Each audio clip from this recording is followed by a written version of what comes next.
my parents were divorced, yes. Right. And then he had another family, but he didn't tell his second family about the first family. Yeah, her father kept a secret. So it wasn't until his kids were basically grown that you found out you had a half brother. Yeah. Oh, I see. Were you guys close? Were you guys? Did you guys get to know each other? You and your half brother. One of them I got to know. The one that was curious enough to come to California to look me up. So how long have you guys been?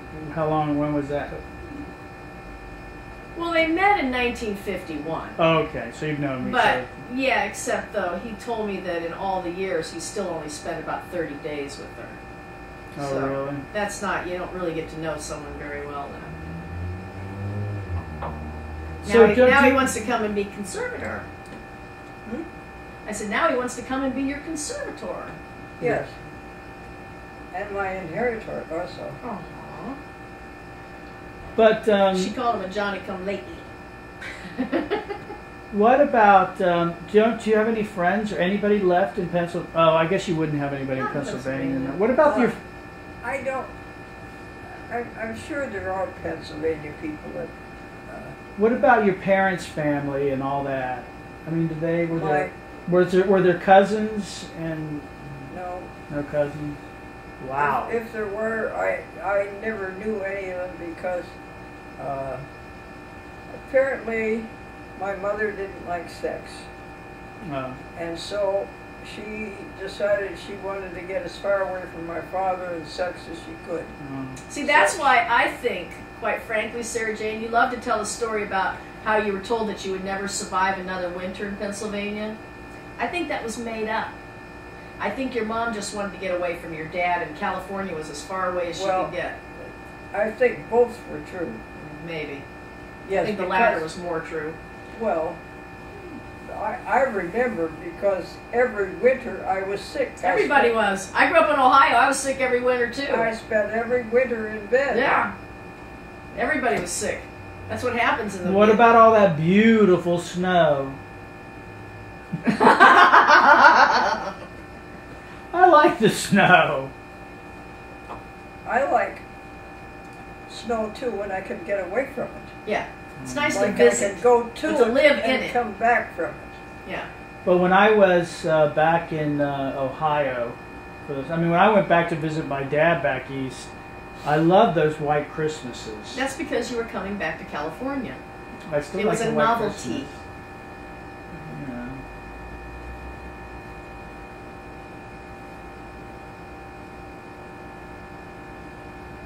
Well, I loved my grandmother and my grandfather, and they were very good to me, and I spent, I would say, at least half of my childhood with them or more, because as soon as the winter came or approached, I went to stay in my grandmother's house because somehow or other, I don't know how it was arranged, but I guess she could take care of me easier. I don't know.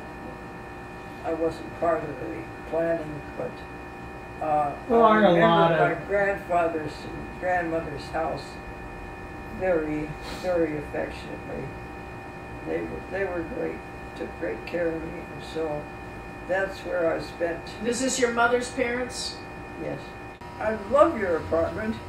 It's very friendly. It's very welcoming. It's very warm. It's very attractive. I love the view of the outdoor patio and the potential of going out there in warm weather, or even in any weather. It is very inviting. The whole apartment is very attractive, and I'm delighted to be a guest here. Oh, thank you, Sarah Jane. Well, I'm delighted to have you. Thank you. His landlord has never done anything to fix it up. Yet he keeps raising the rent every year. My objection is that nothing has been done like in 20 years, and the rent keeps going up, and at a certain point, rent, if it goes up 10% every year, it gets to be the point where you can't afford it. It's Right. no longer Yes. worth it.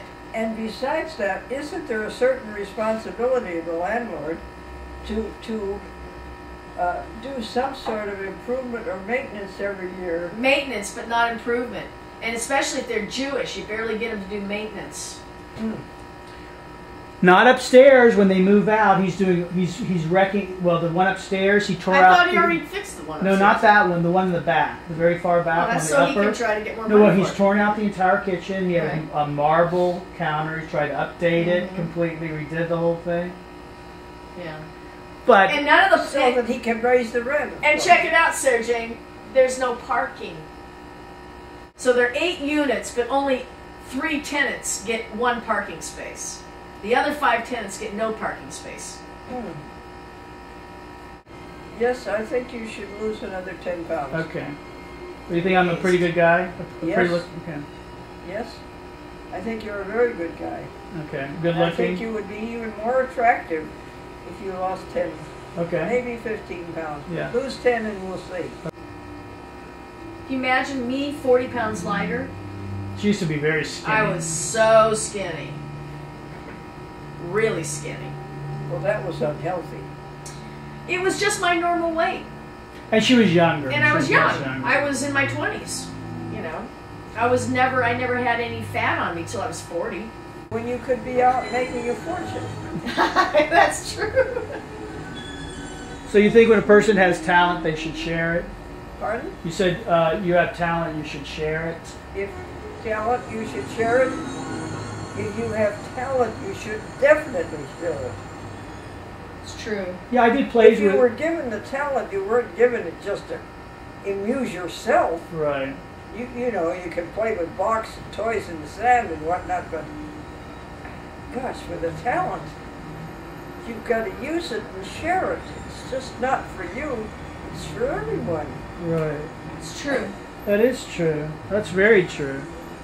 That is true. I'll think about that. You Yeah, gave me something to think about. Think about that, because, are you recording? Yeah, I am. Oh, that's good. So if you want to know what I said, you can turn it on again. Yes, definitely. That's right. That's right. Absolutely. Nobody should suppress other people's talent, you know? That's No, true. God, no.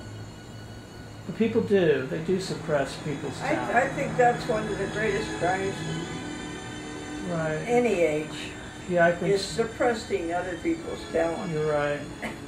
And in fact, the other side of that is not encourage them to develop their Yeah, talent. that's what's really sad. Right. You know, there's certain things you may have a good quality of voice, but you don't necessarily know how to use it to its maximum expression. Right. You have to have, I would say, training, and a lot of people I guess Right. would not. I don't know. Oh, that's But true. it's not.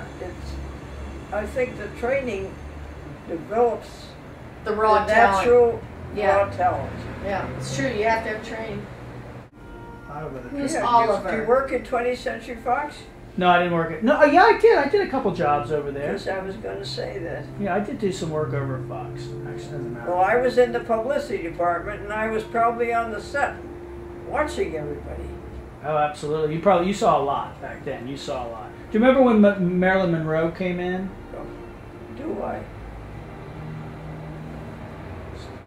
I was in the publicity department, and I was called by the assistant publicity director to tell me that they had just signed a new young player and they would like me to take her biography. And her name was Norma Jean something or other. And I said, okay, just send her up. And she, I've forgotten the actual sequences of events, but anyway, I took the information about her first biography and whatnot, none of which I remember now, but I can see the filing cabinets where it was stored. I don't think they exist. Now, you were there in 1950? I was there from 1945 to 1970, I think. But then you remember Betty Davis and All About Eve? Yes. That was a big Fox film. Hmm? That was a big Fox movie. That was a big Fox movie, yes. In fact, I think that was the biggest one of the year. Yeah, it was. Because it seemed like everything Mm-hmm. was, a memo about all about Eve. The whole studio was all about Eve.